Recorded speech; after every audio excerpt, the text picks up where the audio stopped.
Alright, so today we're going to look at section 8.2, and 8.2 deals with the converse of the Pythagorean theorem. So it's basically just taking our Pythagorean theorem that says if it's a right triangle, we get a squared plus b squared equals c squared. It's going to reverse the flow, and what it says is if we know that the leg squared plus leg squared equals the long side squared, it's got to be a right triangle. Alright, so this is basically just going to let us check and see if things are right triangles. So if I look at these three here, we'll do this first one. All right, first thing I do is I look at the side lengths. So I've got 15, 25, and 20. We know the hypotenuse has to be the longest, so that 25 is going in the hypotenuse spot. So I'm going to check 15 squared plus 20 squared. All right, and if I do that, I've got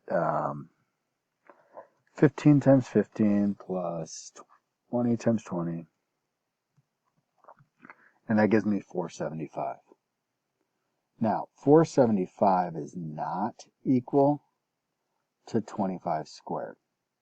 All right, so in this case, we would say this is not a right triangle.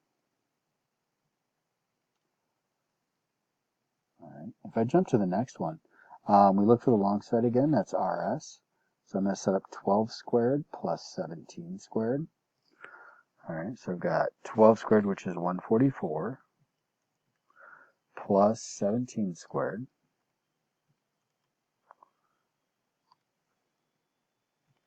And that in total is going to be 433.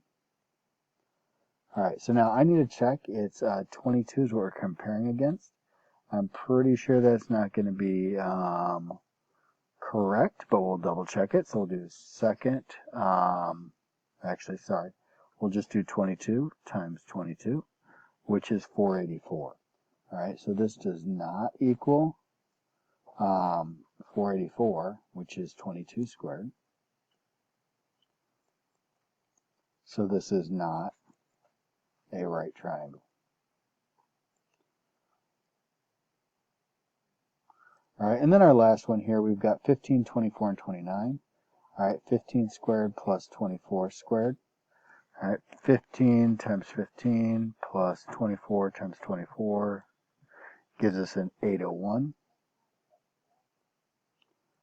All right, if I take 29 squared, 29 times 29 gives me 841. All right, and this is not equal to 841, which is 29 squared. So this is not a right triangle. All right, and again, this is just a little check that we have that allows us to see if something is or is not a right triangle. Now, the next part of this lesson allows us to extend the converse of the Pythagorean theorem a little bit and actually let us determine whether something is a right triangle, an acute triangle, or an obtuse triangle. All right, all using really the same computation. Now, they have the tests written here. I tend to find people find these more confusing than they need to. So we're going to look through examples, and we're going to use the examples to kind of talk about it. All right, so in example 1 here, I've got 5, 12, and 13. So I'm going to take the legs. So I've got 5 squared plus 12 squared. All right, that's 25 plus 144, and that's going to be 169. All right, so now I square the other side. So I don't know if this is true, but I'm going to square 13. All right, so 13 times 13 gives me 169. All right, in this case, the left side equals the right side, so the longest side is the right length. It's not too long, it's not too short. All right, it's the right length, so this is a right triangle. All right, now we jump to the next one. 25 is the long side, so I've got 12 squared plus 19 squared. All right, and we don't know, but we're going to check if that equals 25 squared. So I've got 12 squared plus 19 squared. All right, which gives me a 505. All right, on the other side, I have 25 squared, which is 625. All right, 625 is a lot bigger than 505. So we have too much length on that last side. So if I think about a right triangle and I think, you know what, that last side is too long, that's going to actually push this open more to an obtuse triangle. All right, so 525's here. This is too big, so it's going to be an obtuse triangle. All right, because again, that last side is too big to be a right triangle, so it has to be opened wider than that 90 degrees. All right, if I go to this next one, I've got 14, 17, and 20, so 14 squared plus 17 squared. We don't know, but we're going to check if it equals 20 squared. All right, so if I take 14 squared plus 17 squared, I get 485.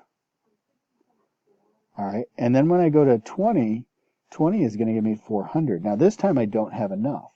So if you think of a right triangle, if I don't have enough to get all the way across, then that means this side's going to have to tip in, and it's going to be less than 90 or acute. All right, so this is an acute triangle. All right, because that last side, the hypotenuse, quote unquote, side, is too short. All right, it's not long enough. All right, it's too short to be a right triangle, so it has to be an acute triangle. If I go to the last one, I've got 15 squared plus 20 squared equals 40 squared. And again, we put a question mark above that equals because we're not sure yet. 15 to the second plus 20 to the second gives 625. All right. But 40 squared is going to give us 1600. All right, 1600 is way more than we need, so that last side is too long. All right, it's too long to be a right triangle. That means it's going to have to be obtuse. All right, and this is the process we're going to go through when we're using the converse of the Pythagorean theorem, along with this inequality to check whether or not something's acute, obtuse, or right. All right, so I hope that helps. That takes you through the rest of 8.2. Good luck on tonight's homework. Bring your questions tomorrow.